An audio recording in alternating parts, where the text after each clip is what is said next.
My biggest piece of advice is invest in your looks because it matters. By investing in your looks, I don't mean going out and buying a bunch of expensive things. I mean taking the time to learn how to do your makeup, learn how to do your own hair, like learn how to do as much as you possibly can. Sometimes that takes an investment. So that means maybe go to Sephora or somewhere and get your makeup done, or call a makeup artist that you like their work and see if they can teach you how to do yours. See if you can book them to ask some questions as they go, ask them for a training session. Same thing with hairstylists. You can always call and be like, hey, I want to learn how to do such and such thing. Can you teach me? Just invest time, like watch YouTubes and try to learn. Like just try to teach yourself as much as you can. Like that's what I mean by like investing in your looks. Like invest in time, invest in learning, and like teach yourself, because once you're taught, like you can do it forever. As a woman, your presence is a reflection of your investment in your mind, your body, and your spirit. Your appearance and your personality are not separate entities. They work hand in hand and both deserve your time, care, and intention. Spending time on your physical health isn't vanity, it's foundational.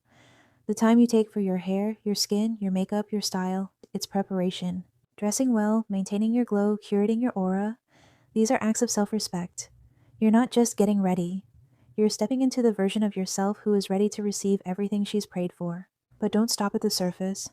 Just as you nurture your outer beauty, invest deeply in your personality, build self-awareness, sharpen your emotional intelligence, strengthen your mindset, character, and communication. Read, reflect, try new things, grow. Because when your inner world is aligned, your outer world naturally elevates. And the truth is, people do judge a book by its cover, especially when it comes to women. Your face, your energy, your glow, it all speaks long before you open your mouth. That's why your appearance should reflect your inner brilliance. That's why your radiance matters. The most magnetic women, the ones who turn heads and shift atmospheres, are the ones who pour into themselves consistently. You can see the care in how they carry themselves. It's not about being perfect, it's about being intentional. It's about self-love that shows. Your looks, your energy, your essence, they are a form of currency. They shape the relationships you attract, the respect you command, and the opportunities that flow to you. Treat yourself like you're valuable because you are. Put a price on your energy that no one can afford unless they're willing to match your effort and your excellence. Match your beauty to your brilliance. Match your glow to your growth. You're not just investing in yourself, you're building the life you deserve. Let me tell you something. Looks matter, okay? They always have and they always will. Don't let nobody convince you otherwise. Humans are very shallow. It's part of our nature, okay? We like to look at beautiful things and we like to look at things that are aesthetically pleasing. Your looks will always matter. It would be amazing if we lived in a world where people didn't judge you based off of what they see, but that's just not the reality. Beauty is currency. You did not create this system and you also cannot dismantle it by yourself, so you might as well play the game. Invest in your appearance. Take care of yourself. Because when you look good, not only are you going to feel good on the inside, but people just treat you better. You get your way when you look good. I'm sorry, I did not create this system, but I am aware of how it works. You need to learn how to use this to your advantage. There is nothing wrong with caring about how you look. It's not about vanity. It's about investing in your appearance. It's never too late to start putting in the effort. When you take care of you, it starts to reflect in your external world. If your skin isn't where you want it to be, stop putting it off. Book a dermatology appointment. Don't just sit around waiting for a miracle product to fix everything. Get professional advice, invest in yourself, and create a routine that actually works for your skin. Sometimes it's not about what you're using, it's about consistency and getting real answers. If you need to lose weight, start doing the research. There's no one-size-fits-all solution, so find a method that works with your body, your lifestyle, and your mindset. Whether it's adjusting your diet, getting into the gym, trying Pilates, walking more, or working with a trainer, just take that first step. Stop waiting for motivation and start building discipline. Now let's talk about your wardrobe. If your closet is full of clothes that don't make you feel confident, beautiful, or put together, it's time for a reset. Go through everything and be honest. If it doesn't serve the version of you you're becoming, let it go. You don't have to buy an entirely new wardrobe overnight. Start small. Buy one new piece a week if that's all your budget allows. Slowly, you'll create a closet that makes you feel powerful every time you get dressed. And if your current style isn't working for you anymore, change it. Don't be afraid to completely rebrand yourself. Experiment with new colors, silhouettes, or aesthetics. You are allowed to evolve, and your look should reflect that evolution. Find inspiration. Whether it's on Pinterest, Instagram, TikTok, or just people you admire in real life, use it to shape your new vision. The moment you start putting effort into how you look, how you carry yourself, and how you present to the world, everything begins to shift. People treat you differently. You treat yourself differently. That confidence radiates. And here's the most important part. Even if you've let yourself go, you can always bounce back. There's no shame in slipping, but staying stuck is a choice. Your glow up is always one decision away. Being ugly is a choice that you don't have to make, so invest in your looks. Beauty is currency. The way that you look on the outside reflects a lot of things that you do in this lifetime, whether you want to hear it or not. It attracts the right type of person and relationship into your life, it attracts the right type of friends into your life, it attracts the right type of opportunities into your life. If you are not looking your best, if you are not feeling your best, how are you able to receive these types of blessings into your life? You literally can't, because you are not physically, mentally, and spiritually ready for it. And by looks, I'm not saying to go under the knife and get all of this cosmetic surgery or fillers or Botox or any of that. I'm talking about doing your hair, doing your makeup, wearing cute clothes the second that you step outside of your apartment or house, always having your nails and toes done, maintaining proper hygiene, just being confident as a person in general. As shallow as it may sound, you have to invest in your looks as a woman. Like, you always need to leave the house looking good. And this is not about getting a man. This is not about caring what people think. It's genuinely just about, when you look good, you walk different, you talk different. You get so many different opportunities just because you look good. I feel like if you don't focus on your looks as a woman, you're just missing out on so many amazing opportunities that just fall into your lap. You could literally get your dream life just by looking good. Men don't really get that privilege, so you gotta capitalize on that. If you're in your season of leveling up, whether it's in your career, your healing, or simply becoming the best version of yourself, there's one habit you cannot underestimate. Show up for yourself every single day. That means getting up, getting dressed, and making yourself presentable, no matter what's on your schedule. You don't have to go full glam or wear your best outfit every day, but do enough to feel polished and confident. If you're going out, of course, present yourself as your highest self.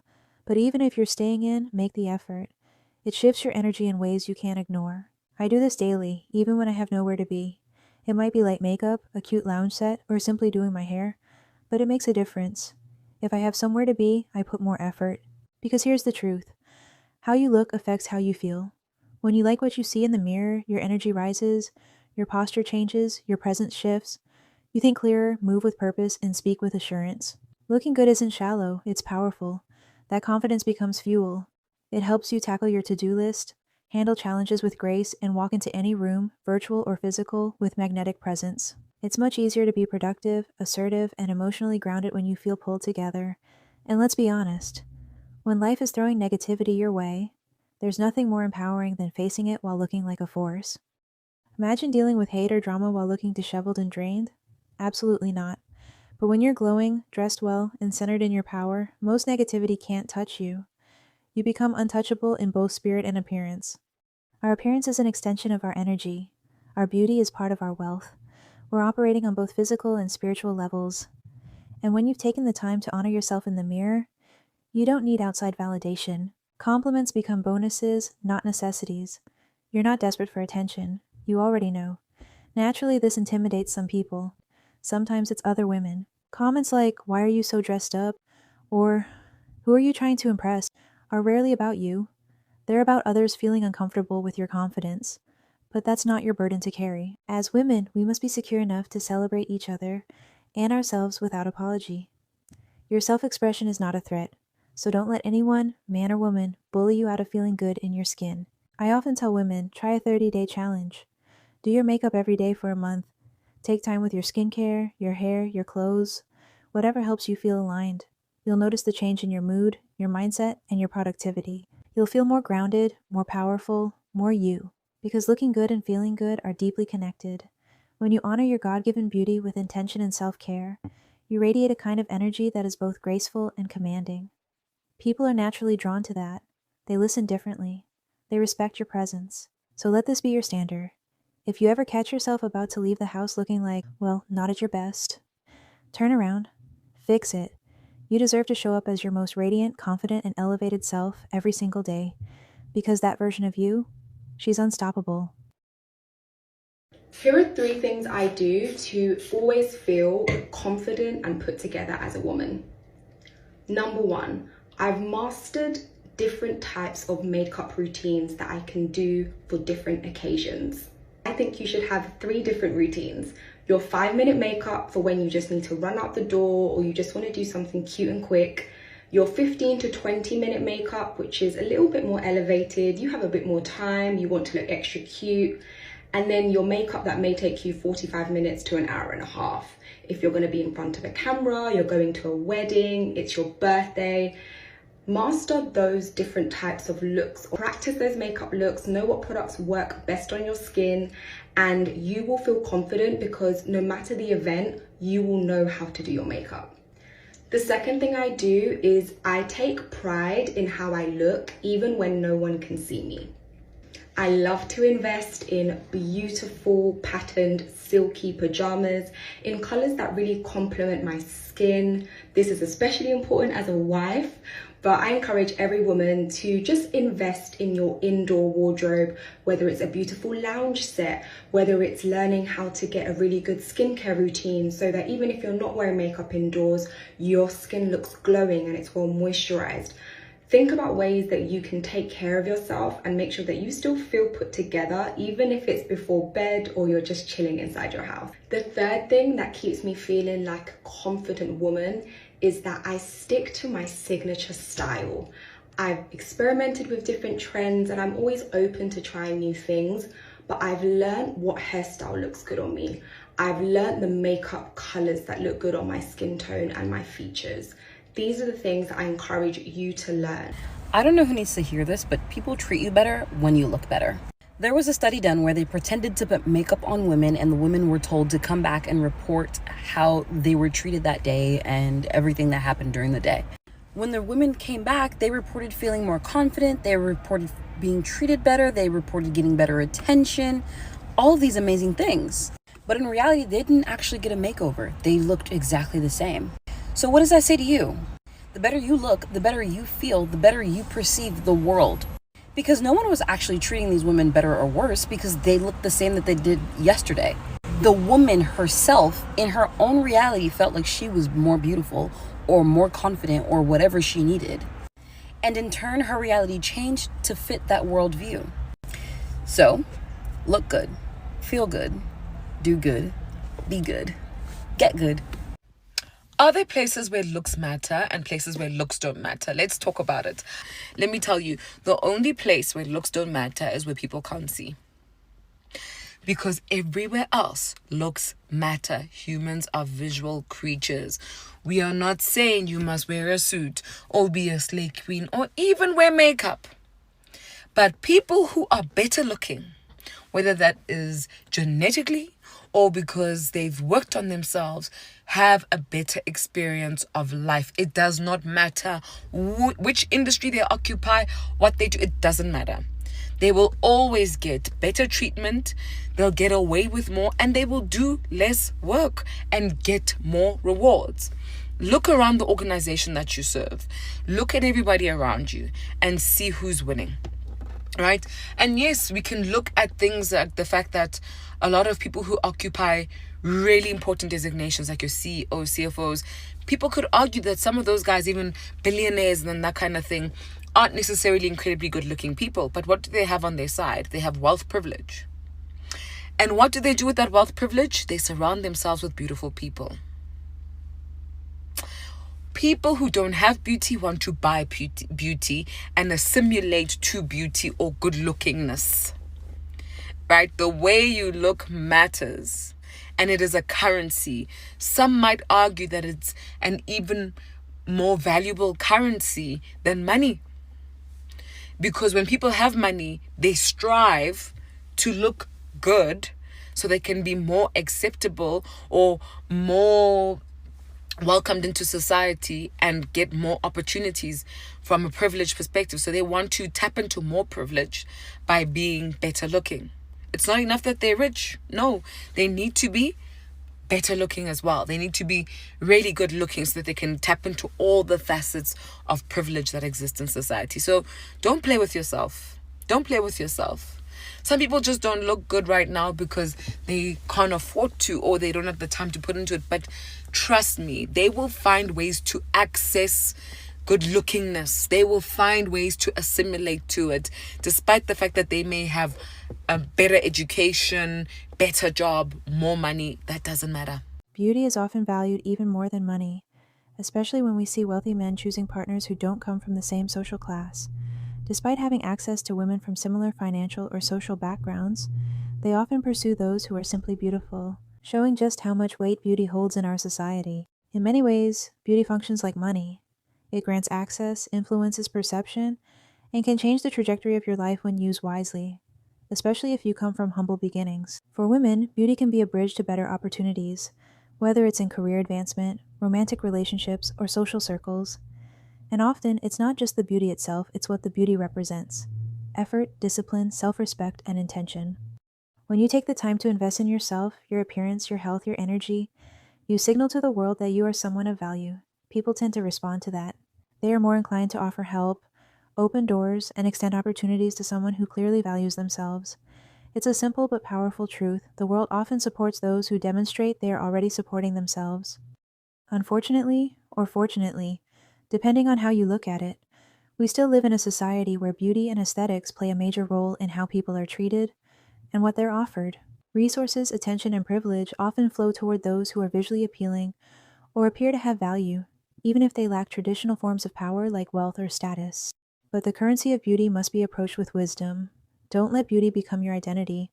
Don't chase validation, and don't allow yourself to be exploited. The goal is not to be admired for the sake of vanity. It's to be respected and positioned for greater opportunities. When you begin to see beauty not as something superficial, but as a practical tool, your mindset shifts. It becomes less about conforming to societal standards and more about enhancing your potential. You're no longer performing for attention, you're preparing for elevation. You're creating new doors where none existed, and you're doing it for yourself and for those who may one day benefit from your transformation. Beauty, when treated as an asset instead of an obsession, can quietly and powerfully change your life. It becomes not just a privilege, but a responsibility, a way to rise beyond your circumstances and step into the life you were always meant to live. But people really do not care what you do as long as you look good. And I've realized that after losing 80 pounds. If you're late, it doesn't matter. If you forget to do something, it's okay. If you don't think that you did as well as you could have for an interview, no one cares. I study psychology, and in many different contexts, physical appearance can often overshadow credentials. People often rely on mental shortcuts to make quick decisions. Physical appearance can serve as a mental shortcut for competence, leading to assumptions about a person's abilities based on how they look. Individuals who fit societal standards of attractiveness may be unconsciously associated with positive traits, regardless of their actual credentials. From an evolutionary standpoint, humans have developed a preference for certain physical traits as indicators of health and genetic fitness. That's where the halo effect comes into play, a cognitive bias first described by psychologist Edward Thorndike. It's what happens when we let one positive trait, like physical attractiveness, shape our entire perception of a person. When someone is good looking, we tend to assume they're also intelligent, kind, capable, basically that they're a better person overall. This bias shows up everywhere. Attractive people are more likely to land jobs, receive promotions, get lighter legal sentences, or even enjoy better service at restaurants. Whether we realize it or not, these assumptions affect how we treat others, and the impact is real. The halo effect lets someone's appearance overshadow their flaws, while someone less conventionally attractive might be unfairly overlooked or judged. There are countless examples in the media where, in the court of public opinion, attractive individuals receive more lenient treatment, even when they've committed serious crimes. Think of cases like Jeremy Meeks or Luigi Mangione.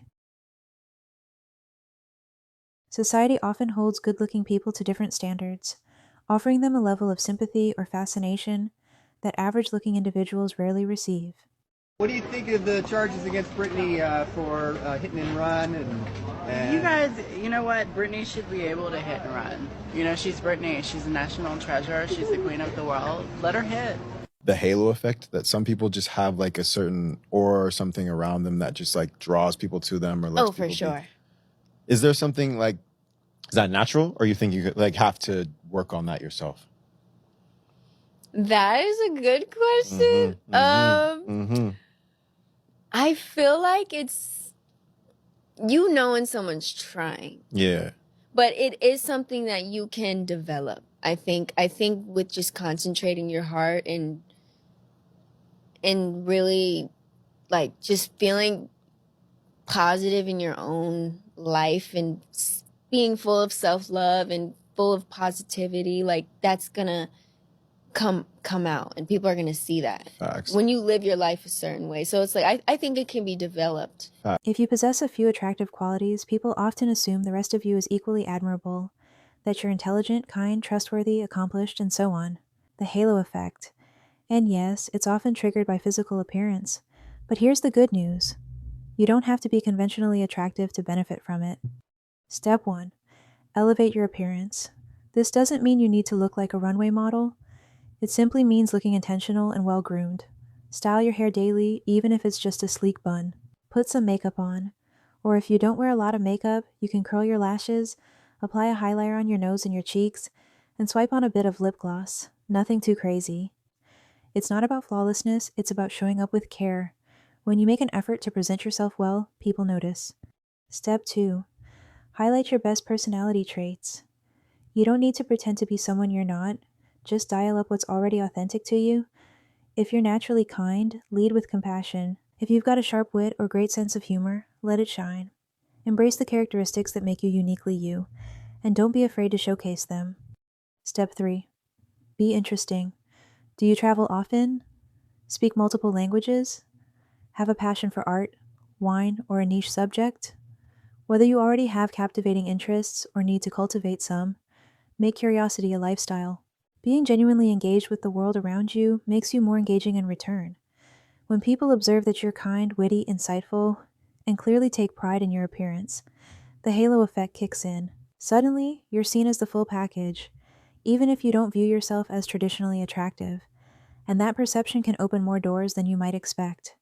Beauty is work. And before any of you say it, even the internal beauty, having good character, having morals, having standards, that's also work. Healing yourself from the things that people do to you so you can still show up as a lighthearted, beautiful person, that is work. Going to therapy, journaling, meditating, praying, that's work. Making sure that you drink enough water. Going to the grocery store so that you have protein to eat after the gym, going to the gym, deciding which outfit you're going to wear to the gym. If you're a woman, scanning your environment, making sure that you're safe inside of the gym, that's all work. So when people get on here and they call you arrogant, they call you conceited, they call you narcissistic, whatever they want to label it because you show up a certain way, for the love of God, ignore them. Because if they weren't so lazy, they wouldn't sit around on their couch commenting on your videos about how you look. The only people that ask why someone is doing too much is someone that's not doing enough. To this day, I still have women in my DMs asking, how do they stop caring about what people think about them? Are these people going to do the work for you that you need to do? So why do you care about what any of these people have to say? You be the most confident version of yourself every single day. Even if you get married, even if you have children, do the work on yourself because you are your best investment. If you are a woman and you plan on upgrading your physical appearance next year, or if you've already been working on that, please do not do yourself the disservice of missing the character development that comes along with that. So if you've already started and you've been going to the gym, you've lost some weight, you've gained some weight, you've toned yourself up a little bit, if you have been eating healthier, doing your skincare, making sure you sleep, first, let me say congratulations on that. Okay, great, you've made it this far. Now you have all these doors opening up for you. You can network, you can attract a variety of partners, you can make a number of friends. Please make sure you have these skills that I'm about to mention. You absolutely need to have discernment. That is number one. If you can't determine what someone's intentions are, aside from what they're saying to your face, you're gonna be in trouble. Two, you need to learn how to communicate and to charm. You need to be able to go into environments that are completely uncomfortable for you, environments where no one looks like you in this place, and you need to be able to stand straight up and to command the attention and respect that you deserve. The third one is sexual discipline. You're going to have so many attractive and unattractive men coming towards you with advances. If you don't know how to control your impulses, automatically destroyed. Because you will keep entertaining men who don't mean you any good, and it will continuously drain your energy, and you won't have any energy left to put into all the habits and all the cultivation that got you here in the first place. 4, you need to develop your skill sets. You need to acquire something, some kind of career, some kind of artistic endeavor so that you can make your own money, because financial abuse is so real and it's paired with psychological and emotional abuse. And you don't want to be at the mercy of a man that is not good for you just because he's providing shelter, food, whatever for you. Please get your own money. And number 5 is the element of mystery. You cannot have your entire business at other people's disposal. Your reputation is on the line. So you need to develop safe spaces, safe people. You need to find safe people that you can communicate with. If that's just a therapist, then let it be a therapist. If it's not any of your family members, that is fine. If you don't have any friends that you trust, keep your business and your personal feelings to yourself, to the best of your ability. Keep it to yourself. And number 6, the last thing that I have to share is that you need to make an effort to learn social tactics, whether that be through books or podcasts, YouTube videos. You need to learn about how men and women manipulate, how people gaslight, how people exploit the vulnerable and the helpless. You need to cultivate a fence around your big, beautiful mansion, which is you, to keep the bad people out. Best of luck. Be safe.